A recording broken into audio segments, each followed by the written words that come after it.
memaknai penderitaan berdasarkan Roma 8 ayat 18 sampai 25. Saudara-saudara, sekian pekan, sekian bulan, bumi manusia telah disinggahi oleh pandemi COVID-19 atau virus corona.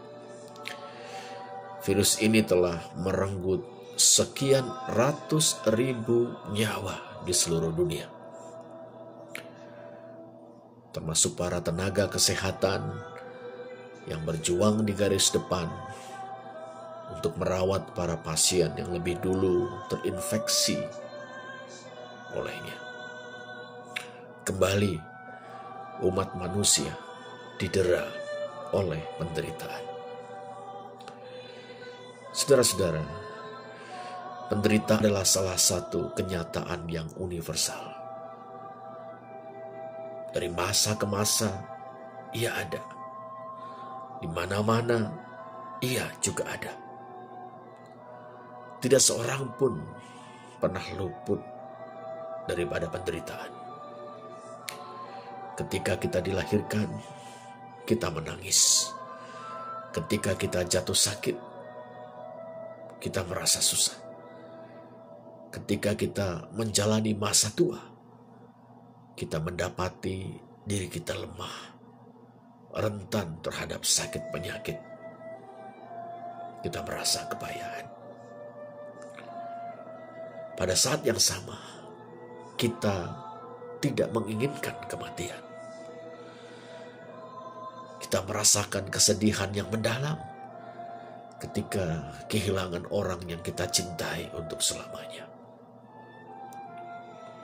Begitulah pengamatan Sang Buddha, Maha Guru yang arif dan bijaksana. Bagi orang yang percaya kepada Tuhan atau kepada sosok ilahi, penderitaan memiliki makna tersendiri. Penderitaan bisa dimaknai sebagai peringatan untuk mencegah kemungkaran manusia. Penderitaan bisa dimaknai sebagai hukuman Tuhan atas dosa-dosa manusia. Penderitaan bisa dimaknai sebagai cara untuk menguji kesetiaan hamba-hambanya. Bisa juga sebagai sarana untuk memurnikan iman anak-anaknya. Dalam semuanya itu,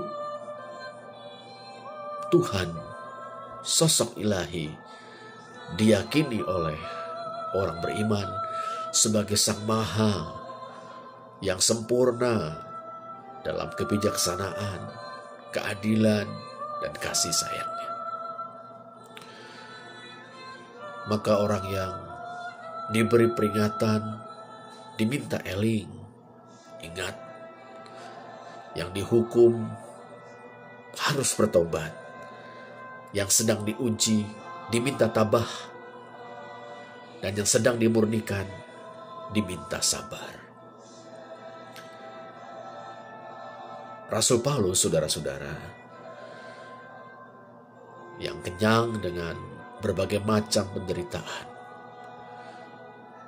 memaknai penderitaan orang percaya, para pengikut Gusti Yesus, dengan cara yang khas. Pertama, ia memaknainya sebagai bagian dari kenyataan hidup sebagai anak-anak Allah. Kenyataan bahwa kita telah diangkat menjadi anak-anak Allah dalam Kristus tidak berarti kita dikecualikan dari penderitaan. Rasul Paulus yakin bahwa segala sesuatu, termasuk penderitaan, bekerja untuk membentuk karakter anak-anak Allah agar semakin serupa dengan Kristus, anak tunggal Allah itu. Roma 8 ayat 28 sampai 29. Kedua, Rasul Paulus memaknai penderitaan orang percaya sebagai partisipasi dalam penderitaan semesta. Seluruh makhluk atau ciptaan, heiktisis, bahasa Yunaninya, telah ditaklukkan kepada kesia-siaan, ayat 20. Ada di bawah perbudakan kebinasaan, ayat 21. Sama-sama mengeluh dan sama-sama merasa sakit bersalin, ayat 22. Kita juga mengeluh dalam hati kita, kata Sang Rasul di ayat 23. Nah, ambil bagian dalam penderitaan zaman sekarang ini, ayat 18. Hendaknya kita bersetia kawan, solider dengan sesama yang menderita. Bahkan dengan ibu bumi, pertiwi, dan segenap penghuninya. Luka di bumi ini milik bersama, kata almarhum B.S. Rendra Siburung Merak. Dalam setia kawanan, dalam solidaritas, niscaya ada tangan-tangan yang terulur untuk saling menolong, menopang, merawat, menguatkan, dan menyembuhkan. Ketiga, Sang Rasul memaknai penderitaan orang percaya sebagai dorongan untuk hidup dengan semangat pengharapan. Penderitaan zaman sekarang ini, kata Sang Rasul, tidak dapat dibandingkan dengan kemuliaan yang akan dinyatakan kepada kita. Ayat 18. Kemuliaan apa? Ini pengangkatan kita sebagai anak, yaitu pembebasan tubuh kita. Ayat 23. Itulah saat anak-anak Allah dinyatakan, ayat 19. Itulah saat penyempurnaan keselamatan kita. Kita dibebaskan sepenuhnya dari pengaruh dosa, efek dosa, penderitaan, dan kematian. Bahkan bukan hanya kita,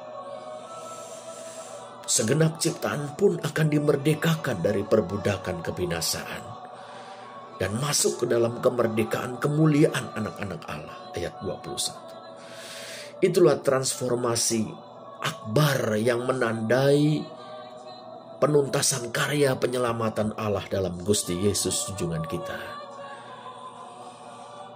Penderitaan yang kita alami saat ini kiranya mendorong kita untuk merindu dambakan suatu penyempurnaan. Tidak saja keselamatan kita, tetapi juga keselamatan semesta, keselamatan seluruh ciptaan.